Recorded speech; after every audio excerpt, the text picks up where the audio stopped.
Deus abençoe todos vocês, que o Espírito Santo, o Espírito daquele que morreu e ressuscitou, o Espírito de quem está vivo, não é um Espírito, o Espírito Santo não é o Espírito de alguém que está morto e continua morto, não. É alguém que morreu e ressuscitou. Imagine quando você receber esse Espírito, hein? Imagine quando o Espírito Santo, o Espírito de Deus, descer sobre você, nunca mais a sua vida será a mesma coisa. Nunca mais. Você vai ter uma vida nova, 0 quilômetro. Sabe aquele carro? Aquele carro novo que você sente o cheirinho do novo? Pois bem, você vai ter esse cheirinho do novo. Igual um bebê que tem aquele cheirinho peculiar de bebê. Pois é, quando a pessoa recebe o Espírito Santo, ela é uma criatura nova. É uma novíssima criatura. Uma nova mente, um novo entendimento, um novo coração. Tudo é novo para ela.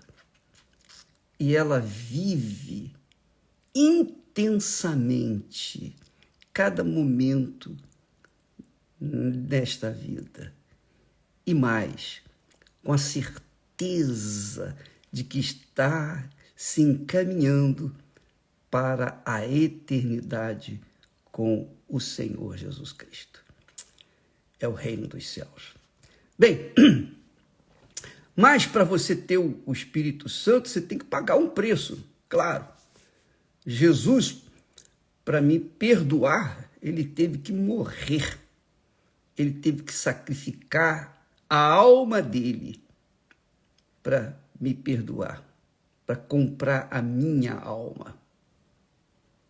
E eu tive que sacrificar a minha alma para segui-lo a cada dia, porque realmente, para você seguir o Senhor Jesus, você tem que abrir mão da sua vontade para fazer a vontade dele. E isso é o mais difícil. Isso é o mais difícil. Eu não digo que é impossível, porque eu consegui, e muitos têm conseguido por esse mundo afora, então você também vai conseguir. Mas é uma decisão, não é uma questão de sentimento. Eu estou sentindo isso, aquilo outro, nada disso. É uma decisão. Você tem conhecimento dessa verdade e decide se vai seguir essa verdade ou se vai continuar na vida mentirosa de que o mundo se apresenta para nós nos dias de hoje. Olha só. Mas, o bispo, aí você pergunta, me dá um segredo, não tem uma chave, não tem alguma coisa assim que a gente possa fazer isso com mais naturalidade? Não tem. Tem que haver sacrifício. O sacrifício das próprias vontades. Isso aí é inevitável. Porque Jesus sacrificou a vontade dele para fazer a vontade do Pai. Para que então nós pudéssemos ter esse privilégio, esse direito de alcançar uma vida nova. Então, no mínimo, eu tenho que sacrificar as minhas vontades para fazer a vontade dele. Para isso, a gente tem que decidir, não tem que sentir, porque se for na base do sentimento, a gente não faz nunca. É por isso que muita gente está caída, desigrejada, afastada, etc. Está esperando sentir. Está esperando sentir. Sentir o quê? Vontade de obedecer? Se você esperar sentir vontade de obedecer a palavra de Deus, você nunca vai obedecê-la. Você tem que sacrificar, você tem que fazer o seu sacrifício. Ou é ou não é. Por exemplo, o seu marido te abandonou, ou sua mulher te abandonou, e você está aí chorando pelos cantos, triste, abatido. Você perdeu um grande amor da sua vida. Aí você fica esperando sentir para ir ao encontro dessa criatura e acertar os ponteiros. Se você esperar sentir, nunca você vai fazer isso, você sabe disso. Mas se você decidir, não, eu vou lá colocar as coisas em dia, vou rasgar o meu coração, vou ser humilde, vou abrir o meu coração. Aí você vai resolver o seu problema. Olha só, com Deus não é diferente. Olha só, todo mundo conhece a história de Davi. Todo mundo conhece, eu creio, todo mundo conhece a história de Davi. Davi foi um homem, tinha um coração, quer dizer, a alma, de acordo com o coração de Deus. É muito forte isso, coração perfeito, que é o tema da mensagem dos nossos estudos às quartas-feiras, todas as igrejas universal do Reino de Deus. Então, Davi tinha o coração segundo o coração de Deus, mas, em dado momento da sua vida, quando ele cochilou na fé, ele caiu. Ele viu Betsabá, gostou e levou para o palácio a mulher de uma pessoa que era fiel a ele, que era um soldado fiel a ele. Pois bem, e aí cometeu o adultério. E o pior, ela ficou grávida para mostrar claramente que havia cometido adultério, porque o marido estava na guerra. O marido estava lá defendendo Davi, e Davi pegou a mulher dele e a engravidou. Olha, o que aconteceu com Davi? O coração dele era perfeito, mas, em dado momento, ele caiu. Como é que ele veio consertar essa situação? Ele pecou. Ele caiu feio, horrivelmente. Ele tentou esconder o seu pecado. Ele tentou colocar panos quentes, tentou tampar o sol com a peneira. Você sabe, tudo que ele fez, tudo, ele era rei, tudo que ele fez para esconder, para maquiar aquela situação, não deu certo. Claro que não deu certo, nem vai dar certo, não dá certo com ninguém. Como é que uma pessoa se une com o mal e pensa que vai se dar bem? É ou não é? Você faz uma coisa má. Nós fazemos uma coisa má. Quando nós fazemos uma coisa má ou alguma coisa mal, o que acontece? Nós estamos nos inclinando para o mal, que é o diabo. Nós estamos servindo ao diabo. Então, como é que a gente pode se dar bem? Como é que a gente pode se dar bem se a gente se une com o mal? O mal só quer o mal da gente. A característica do mal, o perfil do mal, é fazer o mal. Ele nunca vai fazer o bem. Ele nunca, jamais, em tempo algum, vai fazer o bem para nós. Então não adianta a pessoa mentir. A mentira é do mal. É ou não é? O adultério é do mal. A pornografia é do mal. Tudo que não presta é do mal. E você sabe o que é mal porque você sente imediatamente a sua consciência doer quando você faz alguma coisa mal. A mesma coisa acontece com a gente. Pastores, enfim, todos nós, humanos, quando fazemos alguma coisa má, imediatamente a consciência começa a latejar. E o mal agradece, que é o diabo. E o bem, que é Deus, entristece.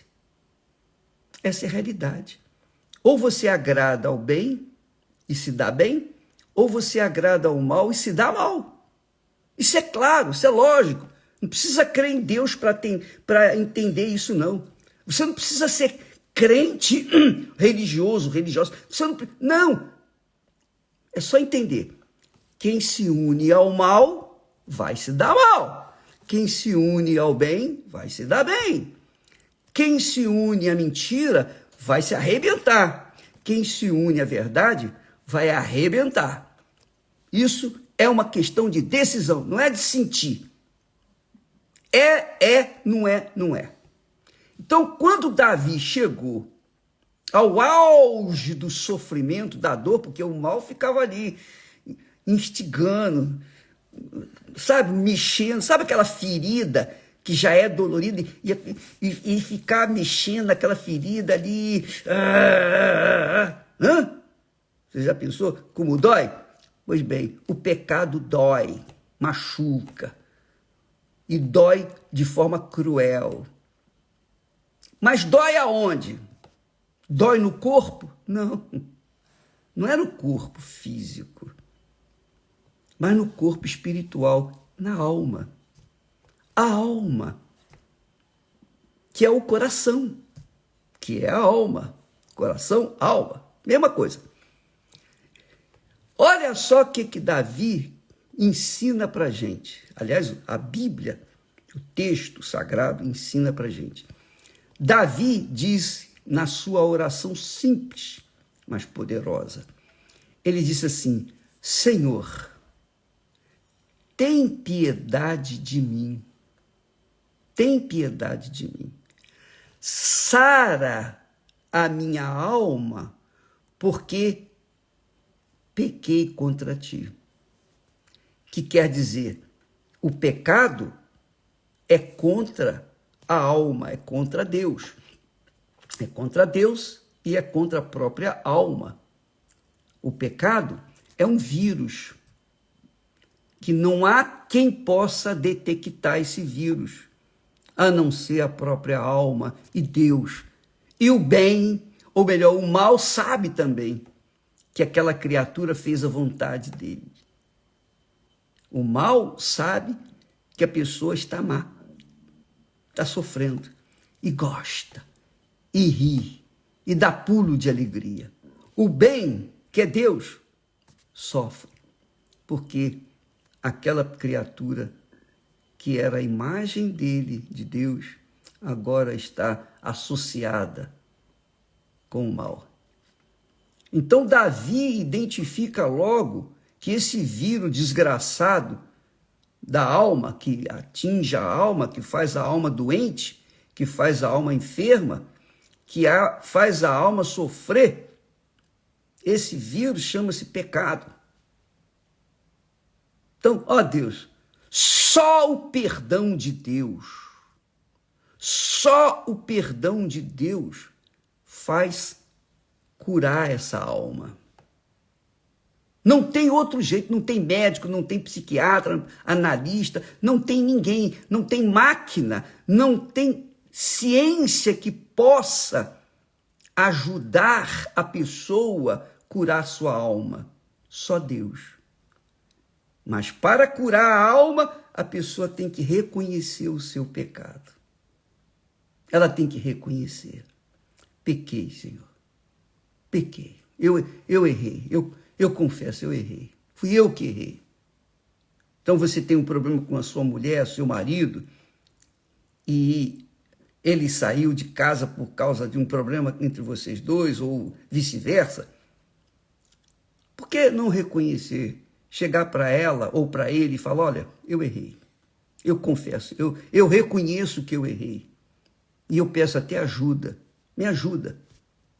Eu não quero fazer isso. A pessoa, se lhe ama, ela vai perdoar. Porque quem ama, perdoa. Quem não ama, não perdoa. O amor é de Deus. Deus é amor. Deus perdoa. Mas é necessário, é imperiosa necessidade de a pessoa reconhecer o seu pecado. Foi o que Davi fez. Ele identificou o vírus do inferno e vírus da morte, que é o pecado. E disse: Sara, ó Senhor, a minha alma, porque pequei contra ti. Ele reconheceu. Quando ele reconheceu, Deus perdoou. Ainda que ele tivesse que colher os frutos do seu pecado. Ele veio colher. Até hoje Israel colhe os frutos do pecado de Davi. Até hoje. Deus não isenta a pessoa de colher os frutos daquilo que ela plantou. Ele perdoa, mas a pessoa vai sofrer as consequências daquele vírus, daquele pecado, daquela doença, daquela enfermidade na alma. Então, pensa assim, você, Jesus me perdoou, bom, agora a minha vida tem que ser uma maravilha. Não espere isso não. Por quê? Porque você plantou o que não presta. E quem planta, colhe, não tem jeito. Quer a pessoa goste, quer ela não goste. É a lei da vida, é a lei da física, é a lei que rege toda a vida. Tudo que nós semearmos, isso também iremos ceifar. E a plantação é uma decisão, não é um sentimento. Você toma a decisão. Quando você planta, você pega a semente e coloca na terra. É uma decisão, não é um sentimento, não é uma vontade. Não, você faz aquilo conscientemente. Nós, quando pecamos, nós o fazemos de forma consciente, porque quando vamos fazê-lo, a consciência lateja. Opa! Acende a luz amarela e fica piscando, vai acender a luz vermelha, olha aí. E a pessoa não quer saber, ela quer pecar. E aí, pronto, ela vai sofrer as consequências, ela vai colher os frutos daquele pecado. Ela vai colher os frutos. Claro, ela resolve o problema, melhor dizendo, ela resolve o problema com Deus. Ó Deus, eu me volto para ti. Eu deixo o mal, me perdoe. Eu confesso, eu pequei contra ti. E Deus perdoa. A pessoa fica zerada, livre. Está livre, tá limpa com Deus. Só que os frutos vão aí aparecer. Ela vai colher os frutos. É o que diz o texto sagrado, de Deus não se zomba. Tudo o que o homem semear, isso também ceifará. Então, amiga e amigo, não venha com aquela conversa, não, minha vida é uma desgraça, eu nasci com um bumbum virado para o inferno, eu sou uma pessoa azarada, Deus não olha, eu não acredito que Deus existe, eu creio que Deus é injusto. Deus lhe deu cabeça para você pensar, e você pensou e agiu de acordo com a sua vontade, e agora está colhendo os frutos daquilo que você plantou. Eu sou servo de Deus, eu vivo para servi-lo. Mas se eu semear o que não presta, eu vou colher o que não presta. Não interessa o que eu fiz para Deus, o que eu servi até hoje. Mas se eu fizer alguma coisa errada, imediatamente esse erro vai me perseguir. Se eu me arrepender, se eu reconhecer que eu errei e falar com Deus, ele vai me perdoar, mas eu vou colher os frutos daquele erro. Isso não tenho dúvida, amigo. Então, quem é sábio, quem é inteligente, quem usa um pouquinho só da inteligência que tem, se precavém, toma cuidado, cuida da sua própria alma, e diz, não, eu não vou por esse caminho, eu vou pelo caminho do bem. Se eu não posso fazer o bem, eu não vou fazer o mal para ninguém, porque uma vez que se eu fizer alguma coisa para má ou para o mal, eu estarei me associando naturalmente com o mal. E Jesus disse que ninguém pode servir a dois senhores. Eu não posso servir o bem e o mal ao mesmo tempo. Então, muitos pastores, esposas de pastores, membros, obreiros, na Igreja Universal e por todo mundo afora. Qualquer instituição tem isso. Há aqueles que se unem por um momento com o mal, aí vão colher os frutos desse mal. Porque o mal é o primeiro a querer espalhar a notícia e escrachar o seu nome na mídia, ainda mais agora com a internet. Essa é a realidade. Então, minha amiga e meu caro amigo, se a gente usar a fé com sabedoria, com inteligência, com a razão, a gente vai conservar aquilo que Deus nos deu, que é a paz. Porque quando a gente está em paz com Deus, a gente está em paz com a gente mesmo. Ixi, isso é muito forte. Isso dá alegria.